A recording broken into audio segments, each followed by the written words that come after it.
Hello friends, आज के इस वीडियो में हम एक एक्सटेंशन बोर्ड बनाना सीखेंगे। इसके लिए आपको ज़रूरत पड़ेगी 1 2 3 4 सॉकेट की और 4 स्विच की और एक ये पीवीसी बॉक्स है 8 वे इसकी और कुछ वायर की ज़रूरत पड़ेगी। इसकी सहायता से आप इस बोर्ड को बना सकते हैं। इसे आसानी से आप बिजली के दुकान में खरीद सकते हैं, अपने आसपास के बिजली के दुकान में खरीद सकते हैं और अपने से खुद से ही अपने घर पे ही इसे आसानी से बना सकते हैं सिंपल तरीक़ा से। चलिए सीखते हैं इसका वायरिंग किस प्रकार से होता है। सबसे पहले इस बोर्ड को इस तरह से उल्टा करके इसे रख लें। उसके बाद सबसे पहले हम फेज का कनेक्शन करेंगे। फेज का कनेक्शन हमेशा स्विच से करें। स्विच के नीचे वाले टर्मिनल में सबसे पहले एक वायर को लें। यहाँ पर मैंने फेज के लिए रेड वायर यूज़ किया है, आप कोई सा वायर ले सकते हैं। सबसे पहले स्विच के नीचे वाले टर्मिनल में चारों स्विच, यहाँ पे 1 2 3 4 स्विच है, चारों स्विच के नीचे वाले टर्मिनल में आपस में वायर को जॉइंट करके मेन निकाल ले फेज। देखिए इसे सबसे पहले स्विच में मैंने यहाँ पे लगा लिया। उसके बाद दूसरे स्विच में इस तरह से यहाँ पे वायर का इंसुलेशन इस तरह से हटा ले। वायर का इंसुलेशन हटा के इस तरह से आसानी से यहाँ पे कट भी कर सकते हैं, लेकिन आप यहाँ थोड़ा सा इंसुलेशन लगा के इस तरह से लगा सकते हैं ताकि ये देखने में भी अच्छा लगेगा और यहाँ पे इस तरह से अच्छा से वायरिंग भी हो जाए। देखिए इस तरह से, इसी तरह से इस स्विच के नीचे वाली भी टर्मिनल में इसी तरह से यहाँ पे वायर को थोड़ा सा कट कर लें और स्विच के नीचे वाले टर्मिनल में अच्छी तरह से लगा लें। इस तरह से अच्छी तरह से इसको भी टाइट कर लें। उसके बाद ये चौथा स्विच है, इसके स्विच के नीचे वाले टर्मिनल में भी इस तरह से यहाँ पे वायर को इस तरह से थोड़ा सा कट कर लें और इस स्विच के नीचे वाले टर्मिनल में इस तरह से वायर को कनेक्ट कर लें। इस तरह से आसानी से फेज का कनेक्शन कंप्लीट हो गया। चलिए अब करते हैं स्विच का आउटपुट का कनेक्शन। जैसे यहाँ से फेज होते हुए जब स्विच को ऑन करेंगे तो यहाँ से स्विच के ऊपर वाले टर्मिनल से हम सॉकेट में कनेक्शन करेंगे। तो देखिए सबसे पहले वायर को इस तरह से कट कर ले, मैंने पहले से ही कट करके रखा है।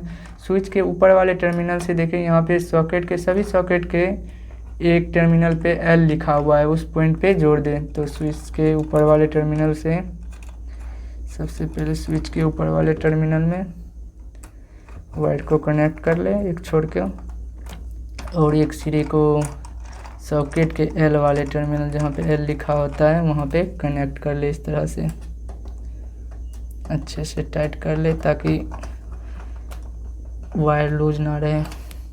इसी तरह से एक छोटा सा और वायर ले और स्विच के ऊपर वाले टर्मिनल से सॉकेट के L वाले पॉइंट पे कनेक्ट कर ले। इस स्विच से इस सॉकेट के L वाले पॉइंट में इस तरह से कनेक्ट कर ले। फिर से एक छोटा सा वायर ले और इस स्विच से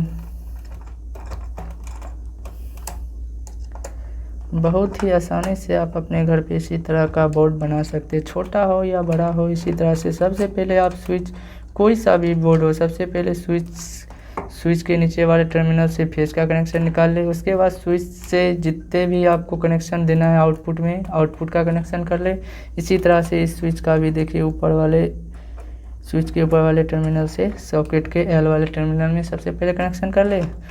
उसके बाद देखिए यहाँ पे सॉकेट में एक टर्मिनल पे L लिखा होता है और एक टर्मिनल पर N लिखा होता है। N वाले टर्मिनल पे हम यहाँ पे न्यूट्रल का कनेक्शन N लिखा हुआ है। देखिए सभी सॉकेट के एक पॉइंट पे N लिखा हुआ है, यहाँ पे हम न्यूट्रल का कनेक्शन करेंगे। न्यूट्रल के लिए मैंने यहाँ पे ब्लैक वायर लिया है, देखिए इस तरह का ब्लैक वायर है। और एक ये सॉकेट का एक पॉइंट होता है अर्थिंग का। अगर आपके घर में अर्थिंग का कनेक्शन है तो एक दूसरा कलर का वायर ले ले और अर्थिंग को इस तरह से कनेक्ट, चारों बीच वाले टर्मिनल को कनेक्ट करके यहाँ से एक वायर निकाल लें। ये अर्थिंग का कनेक्शन। यहाँ पे मैं अर्थिंग का यूज़ नहीं करूँगा क्योंकि अधिकतर घर में अर्थिंग नहीं होता है, इसीलिए मैंने यहाँ पे अर्थिंग का यूज़ नहीं किया, सिर्फ न्यूट्रल और फेज का कनेक्शन किया है। इस तरह से चलिए अब न्यूट्रल का कनेक्शन करते हैं। सॉकेट के यहाँ पे एंड वाले टर्मिनल पे इसको कनेक्ट कर ले। इसी तरह से इस सॉकेट के एंड वाले टर्मिनल में इस तरह से वायर को थोड़ा सा इस तरह से वायर का इंसुलेशन हटा लें और सॉकेट में इस तरह से इसको लगा ले। इस तरह से बहुत ही सरल तरीक़ा से इस तरह से अच्छे से लगा के इसको टाइट कर लें।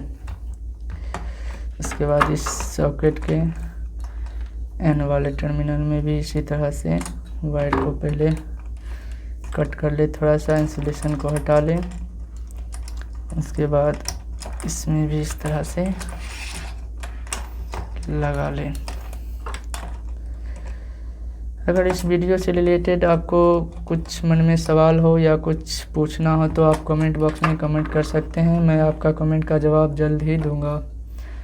और आप किसी भी बोर्ड का वायरिंग करना चाहते हैं या सीखना चाहते हैं तो वो भी कमेंट बॉक्स में कमेंट कर सकते हैं। देखिए यहाँ पे मैंने ये चौथा ये सॉकेट, इसमें भी न्यूट्रल जोड़ दिया। ये पूरी तरह से वायरिंग कंप्लीट हो गया। इस तरह से देखिए यहाँ से पहले मैंने फेज ये स्विच के नीचे वाले टर्मिनल में होते हुए जब हम स्विच को ऑन करेंगे तो ये स्विच के यहाँ से इस सॉकेट में जाएगा, फेज यहाँ पे आएगा और न्यूट्रल मैंने यहाँ पे सभी में जोड़ दिया। इसी तरह से सभी स्विच को जब ऑन करेंगे तो फेज जाएगा और न्यूट्रल और ये सर्किट पूरा हो जाएगा। इस तरह से अपना ये एक्सटेंशन बोर्ड बनके तैयार हो गया। चलिए अब इसको हम चेक करके देखते हैं।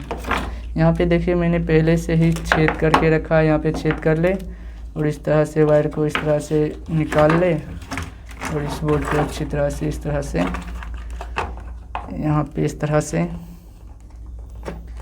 इसको अंदर कर लें। इस तरह से यहाँ पे सबको स्क्रू कसते और यहाँ पे टू पिन लगाने का मन है 2 पिन, नहीं तो डायरेक्ट जोड़ सकते हैं। चलिए यहाँ पे मैं 2 पिन और इसको कसने के बाद आपको दिखाता हूँ।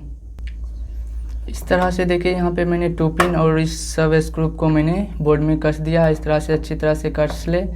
अगर आपको ये बोर्ड ठोकना होगा तो यहाँ पे देखिए यहाँ पे दिया हुआ है, यहाँ पे कांठी लगा सकते हैं और दीवार में इसको लगा सकते हैं, फिट कर सकते हैं या कहीं भी रख सकते हैं। चलिए अब इसको चेक करते हैं। चेक करने के लिए मैंने यहाँ पे एक बोर्ड लिया है, बोर्ड में सबसे पहले इसको लगाएंगे। उसके बाद चलिए चेक करने के लिए मैंने यहाँ पे बल्ब और एक होल्डर लिया है। जब हम इस स्विच इस सॉकेट में लगाएंगे तो देखिए इस स्विच को जब ऑफ करेंगे तो ये बंद होगा, जब ऑन करेंगे तो ये चालू होगा।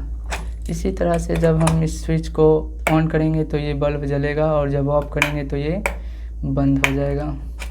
इसी तरह से इसको भी हम जब ऑफ करेंगे तो ये बंद और ऑन करेंगे तो ये चालू। इसी तरह से इसको भी जब ऑन करिएगा तो ऑन और इस तरह से ऑफ। यहाँ पे आप चार्जिंग पिन या कुछ भी पंखा हो गया, मोबाइल चार्ज कर सकते हैं। ये बहुत ही बेस्ट एक्सटेंशन बोर्ड है। इसे बना के ये अगर आप जाइएगा दुकान में ख़रीदने तो यही 300 का मिलेगा और अपने घर पे मात्र 150 में बना सकते हैं। अगर यह वीडियो आपको कहीं से भी थोड़ा अच्छा लगा हो तो एक लाइक ज़रूर करिएगा और मेरे चैनल पर नए हैं तो मेरे चैनल को सब्सक्राइब कर लीजिएगा। मिलते हैं कल के वीडियो में। धन्यवाद।